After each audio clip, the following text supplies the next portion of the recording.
C'est donc l'histoire de Sia Kabari sur ce plateau de Entre nous, on s'est dit tout, hein, donc les vérités crues de Sia Kabari par rapport à sa nomination, mais surtout, après cette nomination, Siaka est devenu ministre durant 20 mois, et durant ces 20 mois, il a posé des actes, on l'a vu à l'œuvre, à la culture et au sport. Alors Sia Kabari, 20 mois dans le gouvernement, vous avez été au four et au moulin, et qu'est-ce qu'on peut retenir brièvement comme bilan de Sia Kabari dans ce département ou dans ces départements de la culture et des sports?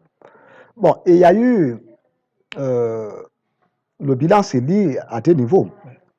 Il y a euh, les effets des réformes, mais il y a les réformes proprement dites, qu'on peut appeler le bilan structurel.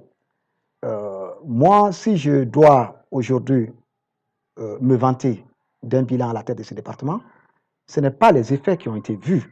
Il y a eu beaucoup d'effets quand même. Il y a eu beaucoup d'effets. Jeune Afrique disait que on peut dire du ministre Sia Kabari qu'il n'est pas compétent, on peut tout dire de lui, mais on ne peut pas dire qu'il n'a pas été chanceux. J'ai été un ministre très chanceux, vous le savez. On a eu beaucoup de médailles, beaucoup de qualifications, y compris des qualifications historiques.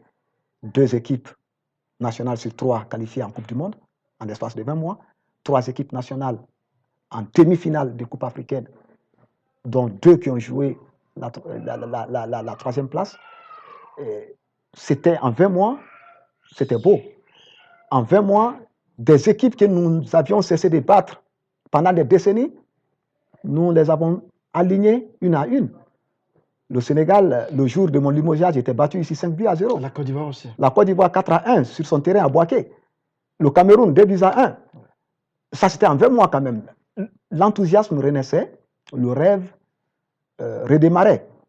Ça pouvait être la chance, ça pouvait être aussi une conjonction de plusieurs choses, y compris la chance, bien sûr, mais la conjonction aussi de notre capacité à créer ou à recréer l'enthousiasme.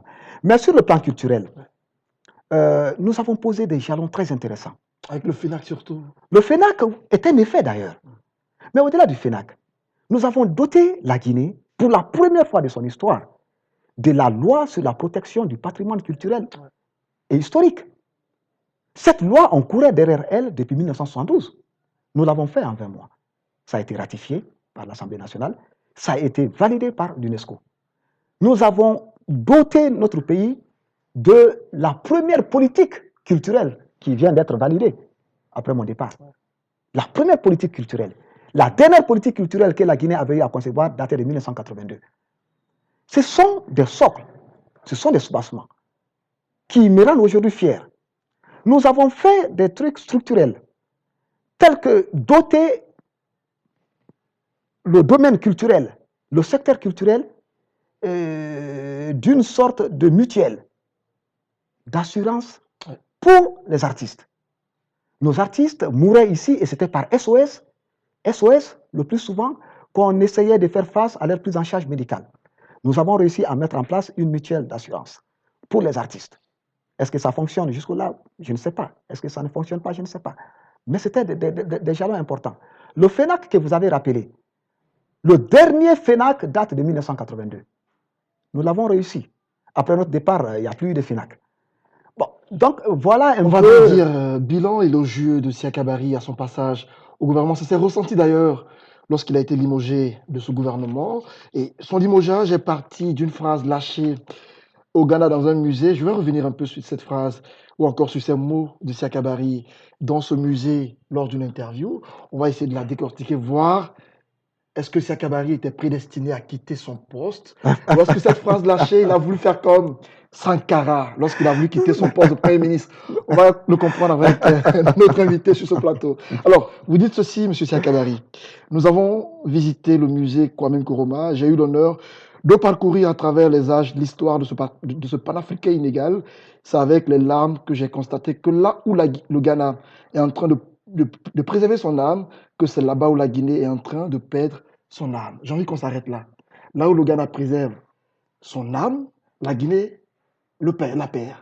Vous voulez dire quoi par là, Sia Kabari? Mais moi, je ne voudrais De pas... quelle âme vous parlez? Moi, je ne voudrais pas qu'on s'arrête là. Non, Je voudrais qu'on enclenche la phrase suivante. D'accord. Je suis Ça fait mal au cœur Voilà. d'un patriote. Je suis révolutionnaire dans l'âme et le corps. Voilà. C'est là où je voulais qu'on en vienne. D'accord. C'est pour rappeler à ceux qui disent que je n'ai été révolutionnaire que lorsque j'ai été débarqué. Je voudrais justement qu'on lise cela. Et vous êtes en train de le rappeler. Ce discours datait quand j'étais ministre. Pourquoi ça? Pourquoi justement, sachant pertinemment que ce que cela peut provoquer, pourquoi vous hasardez à aller sur ce terrain-là, Siakabary? Est-ce que vous y pensiez réellement le disant? Oui, j'y pensais. Oui. Euh, Mais les conséquences, vous n'y pensiez pas. Mon premier périple que j'ai eu à lancer après ma nomination, je dirais ma première pérégrination, était à Ouaga. Quand j'ai été nommé, Au pays de Sankara, quelques semaines après, oui, je suis allé au Burkina me recueillir publiquement sur la tombe de Thomas Sankara. Je l'ai fait quand j'étais ministre. Il ne faut pas que les gens traversissent quand même l'histoire. Il faut que les gens acceptent, puisque moi je l'ai assumé, qu'ils acceptent aussi de me donner ma part de vérité dans l'histoire. Okay. Je l'ai fait. Et c'était justement un message à l'endroit du président de la République, Alpha Condé. Moi, je l'ai suivi pour son penchant révolutionnaire, communisant et socialiste. C'est là où c'est pour cela que je l'ai suivi. C'est pour cette vision que je l'ai suivi. Si lui, il venait par extraordinaire à abandonner cette vision, il faut qu'il y ait des gens bien avisés pour le lui rappeler. Pour lui dire que non, ce n'était pas ça. Moi, je n'ai pas connu le professeur Alpha Condé comme anarchiste. Je ne l'ai pas connu comme ultra-libéral, comme ce que je vois aujourd'hui sous mes yeux. Comment comprendre qu'un ministre d'un gouvernement nommé par un chef d'État lui rappelle par un chef d'État socialiste, rappelle à ce chef d'État qu'il est en train de prendre une voie ultra-libérale. Alors, mais qui est dans la logique? C'est le ministre qui est dans la logique. C'est courageux de votre part. Parce justement, mais il faut à un moment donné des hommes courageux. Avoir une telle liberté de temps. Il faut à un moment donné avoir des hommes courageux. Je l'ai fait. Oui. Et je m'attendais à une réponse. D'accord. La conséquence. Oui, je m'attendais. Il y avait deux conséquences possibles. Et moi, je posais les actes en restant fidèle, en restant constant dans la ligne tracée par le professeur Alpha Condé lui-même. Il nous a tracé un chemin. Je l'ai suivi sur ce chemin. Je restais là. Vous savez, c'est comme quelqu'un, un guide, qui vous prend en pleine brousse et qui veut vous guider vers le village. Vous traversez la brousse avec tous ces fauves-là. Vous finissez donc toutes les difficultés. Vous entrevoyez le village. Et au moment d'entrevoir le village, vous voyez que lui, il est en train de laisser maintenant le chemin du village. Il reprend le chemin d'une brousse encore plus dangereuse. Que faites-vous? Vous le rappelez. Vous le rappelez le chemin du village. Ce rappel à l'autre. Ce rappel du chemin. À l'étranger. Pourquoi pas en Guinée? Vous le faites à l'étranger. D'aucuns diraient que c'est à Siakabary. Non, écoutez, ce n'était pas à l'étranger comme tel parce que j'étais devant des étudiants guinéens qui m'ont invité et j'étais dans une conférence tenue par les étudiants guinéens. J'avais tenu avant ça plusieurs conférences. C'est la conférence de Accra qui a fait des échos. Sinon, j'ai tenu plusieurs conférences ici étant ministre et j'ai revendiqué ma philosophie révolutionnaire pendant cette conférence. Selon vous, est-ce vos détracteurs qui l'ont remonté aux oreilles du président? Est-ce des personnes qui l'ont peut-être amplifié? Comment est-ce que vous avez perçu la façon d'agir du président après Vous savez, un combat révolutionnaire et impersonnel. Moi, je ne sais pas. Je ne me suis même pas occupé de ceux qui partaient nuitamment à Sékou Touré. Je ne me suis pas un seul jour occupé de ceux-là. Ceux-là font leur boulot. Moi, j'avais mon boulot à faire. Moi, mon boulot, c'était la satisfaction des aspirations profondes de la jeunesse et des populations. Je le faisais. Et chaque fois qu'on me remontait des rumeurs venant de Sékou Touré, je disais aux gens, mais laissez les rumeurs continuer là-bas. Le président ne m'a pas nommé pour gérer les rumeurs de Sékou Touré. Il m'a nommé pour gérer justement des activités qui puissent contribuer à l'amélioration des conditions de vie de la jeunesse et des populations. Et c'est ce que je faisais. La remarque pour ceux qui ne l'ont pas suivi, sur la dizaine ou encore sur près de 10 ministres limogés, c'est le cas du seul qui a hérité la plupart des jeunes. On a vu ses réactions sur la toile, beaucoup d'indignation, même des artistes qui n'ont pas manqué de le faire savoir sur les radios et les télévisions. Ça vous a fait quoi d'apprendre si c'est la boutique, dans l'unanimité? Si c'est la boutique, allez-y plus loin. Si vous dites que sur la dizaine de ministres limogés, mon cas était le seul qui avait indigné les gens, moi je donne raison au peuple. Vous savez, Sékou Touré disait que le peuple a toujours raison. Et je lui donne raison à lui. Le peuple a toujours raison, moi je donne raison au peuple. Le peuple avait raison de s'indigner. Je vous pose la question, où sont les 10 autres ministres aujourd'hui? Ils ont tous été recasés. La plupart. Pourquoi Siaka Bari est le seul? Donc, voilà, c'est montrer que le peuple ne se trompe pas. Le peuple sait qui fait quoi? Que Siaka Bari n'a pas été limogé fortuitement. Et le peuple sait que c'est cet élan patriotique pris par Siaka Bari, malheureusement, qui a dérangé. Et voilà pourquoi je l'ai dit lors de mon message de remerciement que j'ai adressé au président de la République le jour de mon limogeage et de félicitations à mon successeur. J'ai dit que le combat continue en dehors du gouvernement. J'ai commencé ce combat avant le gouvernement. Je l'ai continué pendant le gouvernement, je le continuerai après le gouvernement. Et c'est ce combat qui continue. Avant qu'on ne parle de cette continuité du combat, j'ai envie qu'on revienne un peu sur ces mots lâchés au Ghana. Quand vous dites que la Guinée perd son âme, expliquez-moi, soyez plus explicite. C'est très simple. Ouais.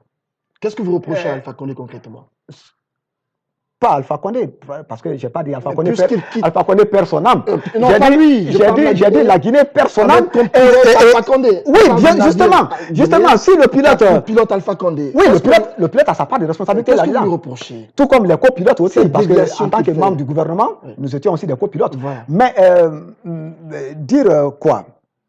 Ce que je reprochais, on était dans un cadre purement culturel. J'ai visité, comme je l'ai dit, le mausolée Kwame Nkrumah. J'ai vu combien de fois le Ghana était attentionné vis-à-vis de ces grands hommes, vis-à-vis de ces héros, vis-à-vis de ces martyrs. J'ai vu quelle sorte d'adoration, quelle sorte de respect, quelle sorte d'hommage le Ghana rendait à ce grand homme que fut Kwame Nkrumah. Quand j'ai été dans ce mausolée, j'ai versé des larmes. Parce que dans ce mausolée, j'ai vu des vestiges de la révolution guinéenne qu'on ne rencontre plus en Guinée. J'ai vu des objets appartenant à Feu Ahmed Sékou Touré dans ce mausolée. J'ai vu des échanges de courriers entre Ahmed Sékou Touré et Kwame Nkrumah. J'ai vu des objets historiques qui ramènent encore à l'histoire de la Guinée dans ce mausolée-là qu'on ne trouve dans le musée de Conakry. Or, nous nous amusons dans tous les discours à dire que la culture est l'âme de la nation. J'ai dit donc, si la culture est l'âme de la nation et que le Ghana est en train de préserver ses richesses culturelles, la Guinée est en train aujourd'hui de bafouer, de fouler au sol ses richesses culturelles, j'ai dit donc, le Ghana est en train de préserver son âme là où la Guinée est en train de perdre son âme. À ce niveau, la question qu'on va se poser, mais c'est quoi le rôle du ministre de la Culture alors? Justement, vous étiez justement nommé pour c'est un plaidoyer. Tous ces, justement, c'est un plaidoyer. C'est dans ce sens qu'on aurait dû voir. Vous étiez ministre du patrimoine historique. Voilà, c'est le plaidoyer, c'est comme ça. Vous avez le bon sens. C'est comme ça qu'on aurait dû prendre. Ah oui, voilà un plaidoyer. La Guinée est en train de perdre son âme.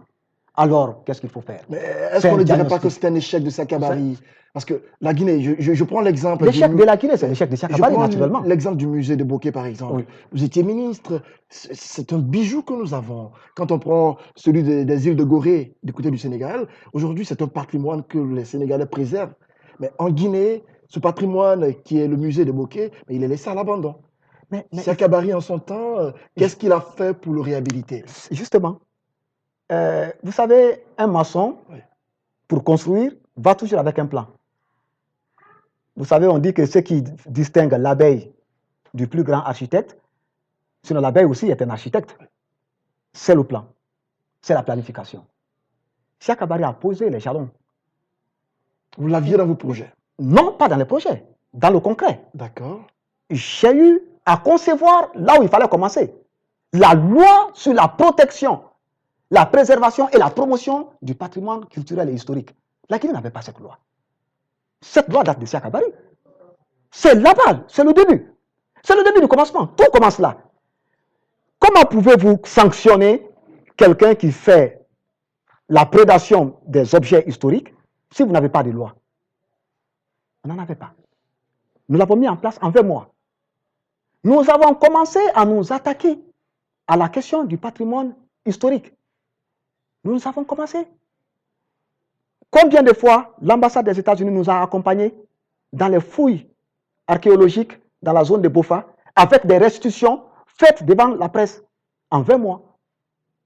Il y avait déjà une volonté politique à notre niveau d'y aller. Mais cela ne doit pas occulter le fait que nous devrions faire des plaidoyers pour montrer que notre âme est en train de se perdre.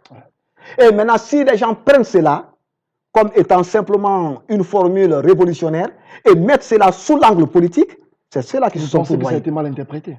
Non, on a tout mis sous l'angle politique, comme le professeur Alpha Condé l'a toujours fait. Le professeur Alpha Condé a toujours fonctionné politique. Il a toujours réfléchi politique. Il a toujours agi politique. Il a toujours raisonné politique. Malheureusement, il a toujours écouté politique. Donc, malheureusement, il a eu une oreille politique pour écouter cela, au lieu d'avoir une oreille technique, et ça donnait le résultat que ça donnait. Et ça donnait le résultat que ça donnait, puisque Siaka Barry part pour laisser place à Bantamasso. C'était le 24 août 2017. Et donc, Siaka Barry, depuis son départ du gouvernement, donc près d'un an après, il a évolué de façon discrète. Est-ce qu'on va dire discrète? Parce qu'on l'a vu dans des mouvements avec la jeunesse et tout ça, avec un mouvement qu'on appelle Génération Debout. Du Kodiak, il vient à la Génération Debout. C'est quoi cette génération, justement? Ce mouvement consiste à quoi? Parce qu'on voit Siaka Barry dans des quartiers sous invitation ou par initiation personnelle. On va le savoir avec lui. Alors, parlez-nous un peu de ce mouvement Génération Debout, parce que ça s'entend partout que Siaka Barry a envie de devenir candidat en 2020, donc il prépare le terrain.